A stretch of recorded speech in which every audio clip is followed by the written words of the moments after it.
সবচেয়ে বড় মজার বিষয় হচ্ছে আল্লাহ পাক রব্বুল আলামিন যখন শয়তানকে বিতাড়িত করলেন, খুব মনোযোগ থাকা চাই। আলোচনা কথা হবে না, আমি সন্তুষ্ট সময় আলোচনা করব।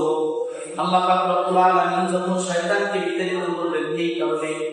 এই নিয়ে এক সময় আলোচনা করেছিলাম। আল্লাহ পাক রব্বুল আলামিন ইবলিসকে বলেছিলেন, তুমি আদমকে সিজদা করো। আদমকে সিজদা না করার কারণে আল্লাহ পাক রব্বুল আলামিন শয়তানকে বিতাড়িত করলেন। ওই সময় শয়তান যখন আদম আপনার আমার মানুষের জন্য যখন সে মালাকুল থেকে শয়তান হয়ে গেলেন, ফেরেশতা থেকে শয়তান হয়ে গেলেন, আল্লাহ পাকের দরবারে সে 9টা জিনিস চেয়েছে। কয়টা জিনিস? বলেন কয়টা জিনিস? 9টা জিনিস শয়তান আল্লাহ পাক রব্বুল আলামিনের কাছে চেয়েছে। সবগুলো বলার সময় নাই, তার মধ্যে আরেকটা আল্লাহ পাকের কাছে শয়তান বলছিলেন, আল্লাহ আপনি আমাকে এরকম ক্ষমতা প্রয়োগ করেন, এমন ক্ষমতা দান করেন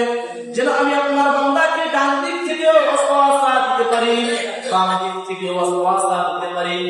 সামনের দিক থেকে ওয়াসওয়াসা দিতে পারি, পিছনের দিক থেকে ওয়াসওয়াসা দিতে পারি, পূর্ব পশ্চিম উত্তর দক্ষিণ চারপাশ থেকে আমি ওয়াসওয়াসা দিতে পারি, এরকম শক্তি আপনি আমাকে দান করেন। আল্লাহ তাআলা মঞ্জুর করেছিলেন। ওই সময় যখন মালিক মঞ্জুর করেছিলেন, বাবা তোমার বিসরাতুসসালাম পাশে জান্নাতের মধ্যে বসা, বাবা তোমার বিসরাতুসসালাম মন ভার করে ভারতে বসে আছে, বলতেছে এই আল্লাহ বলেন মন খারাপ কেন? আদম বলেন, আব্বাজান আদম বলেন, ও মালিক আমার উম্মত জান্নাতে যাইতে পারবে না, আমার সন্তানেরা জান্নাতে যাইতে পারবে না। বলে কেন? আল্লাহ বলে কেন? আপনি তো শয়তানকে পাওয়ার দিয়েছিলেন, সে সামনের দিক থেকে ওয়াসওয়াসা দিবে, পিছনের দিক থেকে ওয়াসওয়াসা দিবে, ডান দিক দিয়ে ওয়াসওয়াসা দিবে, বাম দিক দিয়ে ওয়াসওয়াসা দিবে, তাহলে আমার ছেলে আমার সন্তানেরা কোন দিক দিয়ে যাবে? আহারে আল্লাহ পাক রব্বুল আলামিন বলেন, এই আদম কোনো চিন্তা করিস না, শয়তান তো দেয়ার ব্যাপারী। বলেন শয়তান কি? চিল্লাইয়া বলেন না সুবহানাল্লাহ, বলেন না। শয়তান তো কি দেয়ার ব্যাপারী। আল্লাহ পাক রব্বুল আলামিন বলে, এই আদম আমি তো দিক 4টা সৃষ্টি করি নাই, 4টা সৃষ্টি করি নাই, আমি তো দিক সৃষ্টি করেছি 6টা। আমি রব্বে কাবা তার ব্রেন থেকে মাথা থেকে 2টা দিক আমি আউট করে দিয়েছিলাম। শয়তান তো দেয়ার ব্যাপারী, সে যদি পুরা ব্যাপারী হইতো আমার কাছে 6 দিক থেকে ওয়াসওয়াসা দেওয়া, সে আমার কাছে ক্ষমতা চাইতো, কিন্তু তো শয়তান তো দেয়ার ব্যাপারী, এই জন্য 4 দিক দিয়ে আমার ক্ষমতা চাইছে, আমি তো 4 দিক দিয়ে ক্ষমতা চাইছি। ও আদম আমি তো পূর্ব পশ্চিম উত্তর দক্ষিণ 4টা দিক থেকে তাকে ক্ষমতা দিলাম, কিন্তু আদম তোমার সন্তানরা জান্নাতে যাবে এই দিক দিয়ে। বলে কোন দিক দিয়ে? নিজ দিক দিয়ে আমি একটা দিক সৃষ্টি করেছি নিজ, আর একটা দিক সৃষ্টি করেছি তোমার সন্তানেরা যখনই গুনাহ করবে, এই আল্লাহর বান্দারা ভালো করে শুনে নেন, যদি আমি গুনাহ করি, যদি আপনি গুনাহ করে আমরা গুনাহগার বান্দা হয়ে যাই, গুনাহগার বান্দা হয়ে যাই, কিন্তু আল্লাহ শুধু গুনাহগার বান্দা বলেন না, গুনাহগার বান্দা বলেন না, ডাক দিয়ে বলেন না, মুহাব্বতের সহিত ডাক দিয়ে বলেন, ও আমার গুনাহগার বান্দা, চিল্লাইয়া বলেন না সুবহানাল্লাহ। আল্লাহ পাক রব্বুল আলামিন বলেন, আমি তো আমার বান্দাদেরকে সৃষ্টি করতেছি, আমার বান্দারা গুনাহ করবে আমি জানি, আমি রব্বে কাবা জানি, আমার বান্দারা গুনাহ করবে, এই জন্য আমি শয়তানের মাথা থেকে তুলে দিই, আমি ব্রেন থেকে আউট করে দিয়েছিলাম। আমার বান্দা, আমার শুধু বান্দা তাই নয়, আমার বান্দা যখন গুনাহ করবে তখন সে আমার গুনাহগার বান্দা হয়ে যাবে, আমার বান্দা যখন নিকাজ করবে সে আমার নিকাজ বান্দা হয়ে যাবে, নেক করনেওয়ালা বান্দা হয়ে যাবে। আর আমার এই গুনাহগার বান্দা এই এর নামে উম্মতের দল, শয়তান যত বড় খারাপ কাজ করবে কেন, যদি বলা হয় ওদের কাজ ছেলে, ওটা অমুকের ছেলে আব্দুর রহমান ছেলে, অমুকের ছেলে অমুকের ভাই, পরিচয় দিয়ে তার কাছে টেনে নেয়। কিন্তু আল্লাহ পাক রব্বুল আলামিন বলে, যখন তোর বান্দা গুনাহ করবে সে বান্দা থাকে না, যখন তোর বান্দা গুনাহ করে সে আমার গুনাহগার বান্দা হয়ে যায়, যখন কোন বান্দা নেকির কাজ করে সে আমার নেককার বান্দা হয়ে যায়, আর যখন কোন বান্দা গুনাহ করে গুনাহের কাছে লিপ্ত হয়ে যায়, আমার বান্দারা তো গুনাহ করবে আমি আল্লাহ তাআলা জানি। আমার বান্দা যখন গুনাহের কাছে লিপ্ত হয়ে যাবে, আর যখন সে আমি মালিকের দরবারে হাত তুলে আমি আল্লাহ তাআলা ডাক দিয়ে বলবে, আমি গুনাহ করেছি মাফ করে দাও, আমার এই গুনাহগার বান্দা আমার কাছে দুহাত তুলতে দেরি করবে, আমি মালিক,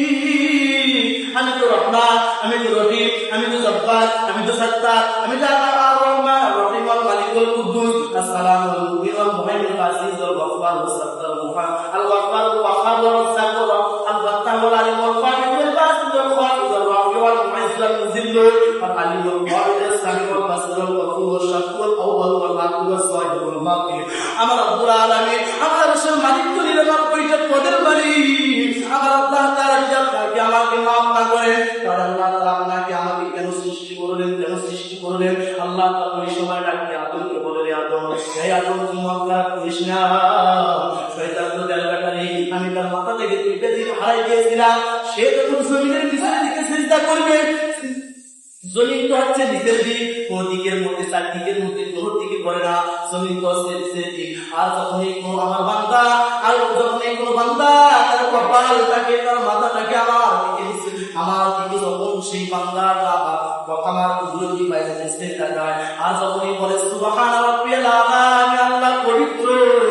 আমার বান্দা গুনাহগার বান্দা আমার গুনাহ গাবে আর আমি আমার বান্দাকে maaf করব না এটা বলতে পারে না সিল্লাইয়া সুবহানাল্লাহ এবার বলে আল্লাহ নিচের দিক থেকে গেল আর উপরের দিক থেকে উপরে আপনার বান্দা আমার সন্তানেরা গোলাম হবে ওই আদম তুই কি জানোস না যখন আমার আদম আমার গুনাহগার বান্দারা তারা যখন নামাজ পড়ে সিজদার কপালটাকে নিচের জমিনের মধ্যে উঠাই দিবে আর কপালটাকে যখন জমিনের মধ্যে উঠাই দেওয়ার পর হাত দুটাকে উপরের দিক দিয়ে আরশে আজিমের দিক দিয়ে উঠে যখন আমাকে আল্লাহ বলে একবার ডাক দেয় আমার যখন কোনো গুনাহগার বান্দা আমাকে একবার মুহাব্বতের সহিত আল্লাহ বলে ডাক দেয় আমি আল্লাহ তাআলা কুদরতি অন্তর তার ঠান্ডা হয়ে যায় চিল্লাইয়া বলে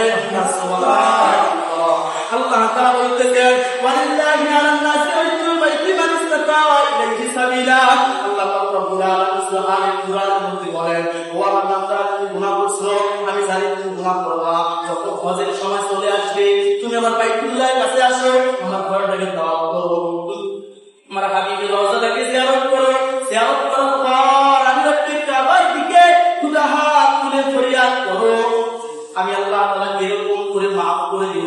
দিব সেই পরিমাণ যেরকম নাকি একটা সন্তান তার মায়ের গর্ভ থেকে দুনিয়ার মধ্যে আসে ওই সন্তানটা যেরকম বেগুনাহ মাসুম হয়ে যায় তুমি বান্দা আমার দরবারে আসিয়া দুহাত তুলে ফরিয়াদ করতে দেরি করবা আমি আল্লাহ তাআলা তোমার সমস্ত গুনাহ খাতা maaf করতে দেরি করব না এটা মুহাম্মদুল্লাহ হাকিমুল উম্মাত মুজাদ্দিদুল মিল্লাহ হযরত শাহ শামীম কাউমি রাহমাতুল্লাহ আলাইহি ব্যাখ্যায় একটা কথা লিখছেন আল্লাহ রাসূল সাল্লাল্লাহু আলাইহি সাল্লামের রওজা যদি কোনো ব্যক্তি জিয়ারত করার জন্য যায় আল্লাহ রাসূল সাল্লাল্লাহু আলাইহি সাল্লাম বলে শুধু যখন কোনো ব্যক্তি আল্লাহ তাআলা এই কাবা ঘরকে তাওয়াফ করার জন্য আসলো আমার কবরকে জিয়ারত করার জন্য আসলো এর বিনিময়ে যদি